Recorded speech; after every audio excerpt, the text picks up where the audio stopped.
Okay, so we are still dealing with 4.2. We want to look at the back side of your notes today. So looking at the back side, the first thing we're talking about is converting from standard form to vertex form. Okay? Converting from standard form to vertex form. There are two ways of going about this. You were all going to like one of them. Okay, I'm not going to tell you which one you're going to like because that's up to you. But I will show you both methods. All right, so for this first example at least, let's split it in half and let's do both methods right here. So the first method I'm going to show you is called completing the square. We've done completing the square.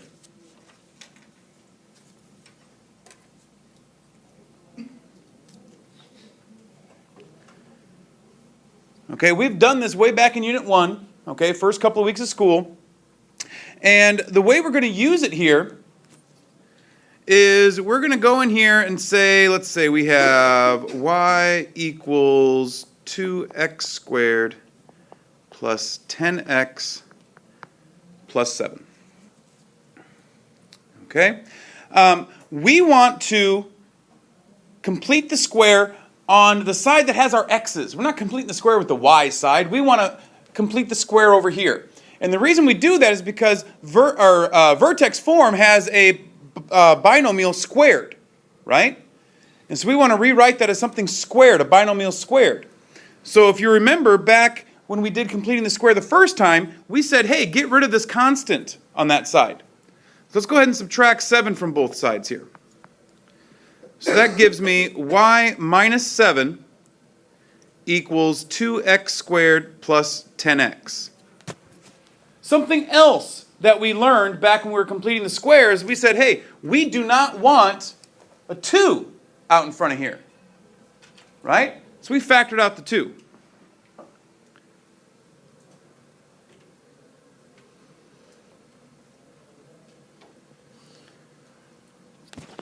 All right, we wanted to divide both sides by 2 then. Get rid of that 2.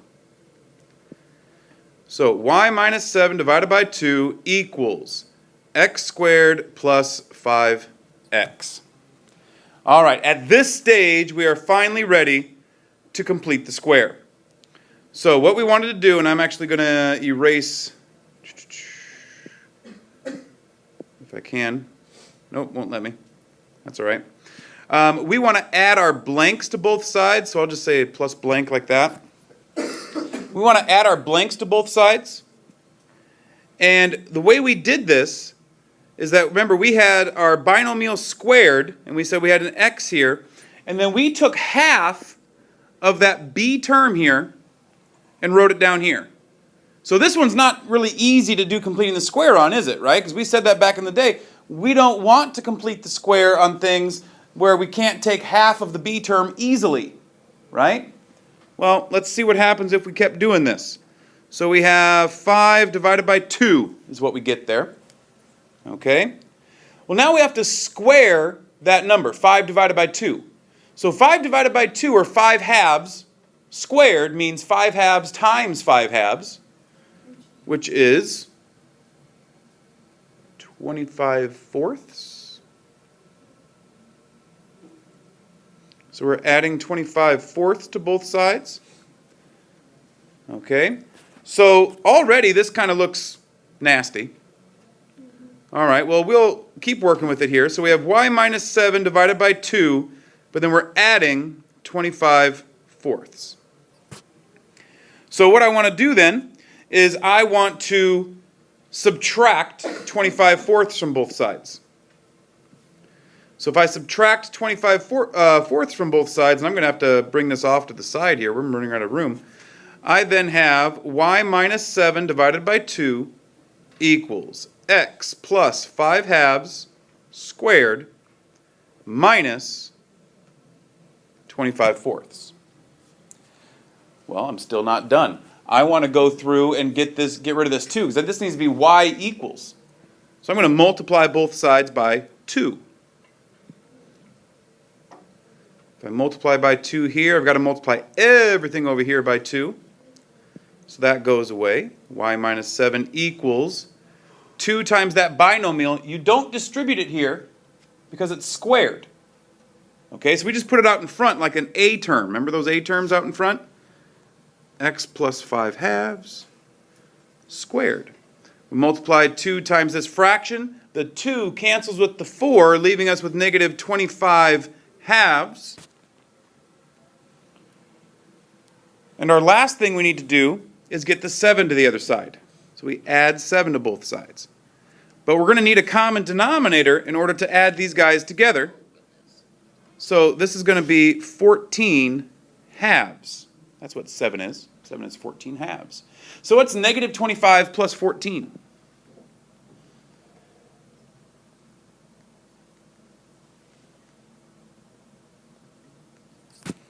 Negative 25 plus 14. Negative 11 halves. Okay, so now this one, of course, was a lot more complex than most of these would be because we have those fractions involved. But as you guys saw in the homework the other day, or yesterday, there's fractions involved. Fractions are numbers too. So that's the method that we would have to use if we want to complete the square. As I told you guys back in Unit 1, completing the square is not really all that fun when there's fractions involved, right? Okay, well, let's see here what the other method's like. Let's see what the other method is like. The other method is, if I'm writing this equation in vertex form, you got to remember, vertex form says y equals a times x minus h squared plus k. Right? That's vertex form for a parabola. In order to write the equation in vertex form, I need to know the a value, and I need to know the vertex. Right?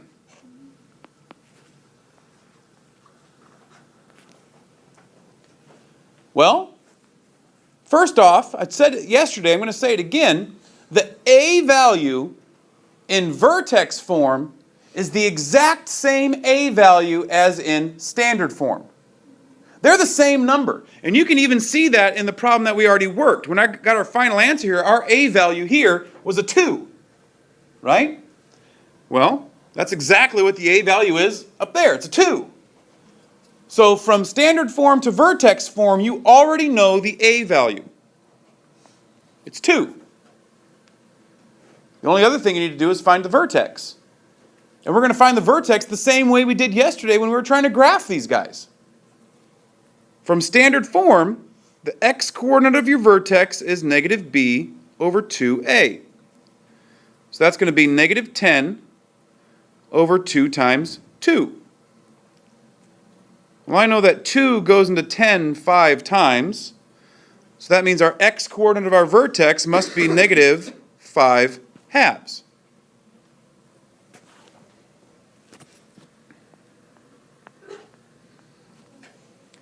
We need to find the y-coordinate of our vertex by plugging it back into the original equation. So y equals 2 times x squared plus 10 times x plus 7. So plugging that number in, we have negative 5 halves, negative 5 halves. All right. So first off, we have to square negative 5 halves. So negative 5 halves times negative 5 halves, positive 25 fourths. Okay, and over here we have 10 times negative 5 halves. Well, the 2 goes into the 10 5 times. So we actually have 5 times negative 5.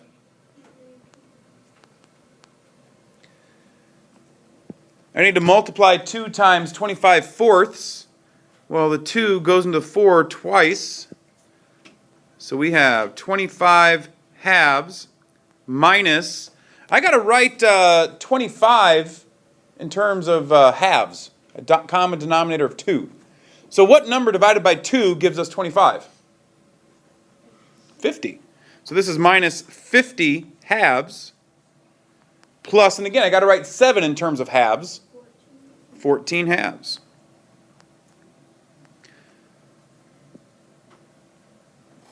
So what do we get here? We have 25 minus 50, that gives me a negative 25. Negative 25 plus 14 gives me a negative 11 halves. That's our y value. All we need to do now is use that a value in our vertex to write vertex form, which will be y equals a times x minus h. Well, this is minus a negative 5 halves, so plus 5 halves squared, and then plus k, so minus 11 halves. And sure enough, that's the same as we had using the other method. All right, the one right next to it is not nearly as complex as the previous one. So, you guys already told me that you like that vertex method better, that second method.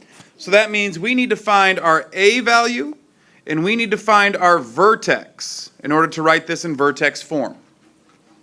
So looking at our standard form equation, what's the a value? Negative 1. The a value is the exact same number in vertex form as it is in standard form. So next we want to find our vertex. So x equals negative b over 2a gives us the x coordinate. So that's negative 4 over 2 times negative 1. What do I get here? I get a positive 2.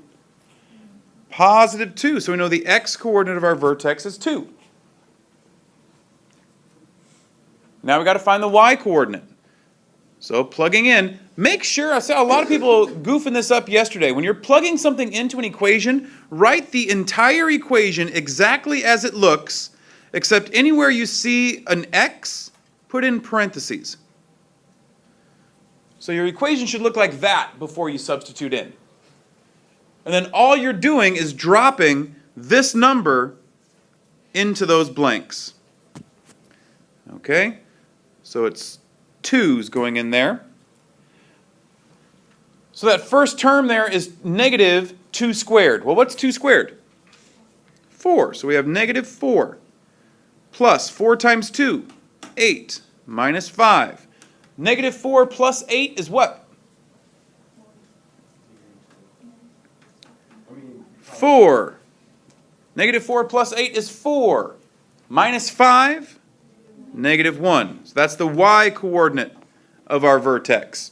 So plugging into vertex form, which is y equals a times x minus h squared plus k, this equation is y equals negative 1 times x minus 2 squared plus a negative 1. I can simplify this a little bit because I don't need to write the 1 out in front. I still need to say it's negative, but I don't need to write the 1. Would it be wrong if you put the 1 in? It's not going to be wrong, but I'm telling you guys, when you guys get into metro classes or university classes, things like that, your professors aren't going to want that 1 there. Okay? They're not going to want the 1 there. Same thing. Is it wrong if you say plus a negative 1? No, but they're not going to want it there. So start getting used to not putting it like that. Okay? The way we should be writing it is y equals negative x minus 2 squared minus 1. So on the bottom left of your page there's this problem. I actually want to do both things. I want to graph this equation and I want to rewrite it in vertex form. Okay? So if we just go with what we did yesterday and graph it, we have to find our a, b, and c value. So a is a 1, b is negative 2, c is 4. And since c is 4, we know that our y-intercept is located at 0, 4. Okay? Then, we want to go through and find the x-coordinate of our vertex using negative b over 2a. So that gives us negative 2 over 2 times 1, which is 2 over 2 reduces down to 1. We need to find the y-coordinate of our vertex. So y equals x squared minus 2 times x plus 4. We're plugging 1 in for x, so we get 1 minus 2 plus 4, which gives us what? 3. So therefore our vertex is located at 1, 3. That means our axis of symmetry is x equals 1. Our parabola is going to open up because our a value is positive. So that means our minimum value is going to be 3. So I'm going to go ahead and graph some of this stuff. If our axis of symmetry is at x equals 1, it is this vertical line here.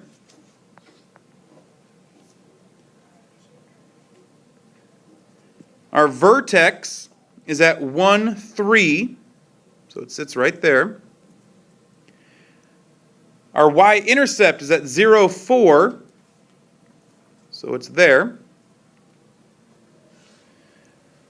I can reflect that to the other side. Gives me this point there. And I need one more point. So what do we want to plug in for our one more x value? Sure, we could plug in 3. You could have plugged in -1, right? So y equals x squared minus 2x plus 4. So it's 3 squared minus 2 times 3. So 3 squared is 9 minus 6 plus 4. So 9 minus 6 is 3 plus 4 is 7. So when x is 3, y is 7. And again, we want to reflect that to the other side. So that's 2 units away from our axis of symmetry. So 2 units on the other side brings us to there. All right, so we can graph our parabola. And if we want to write this in vertex form, the vertex form of this parabola, we already found our vertex. We already know that our a value was 1, right? So therefore, the vertex form of this parabola is y equals 1. Do I need to write the 1 out in front? No. Y equals 1 x minus 1 squared plus 3.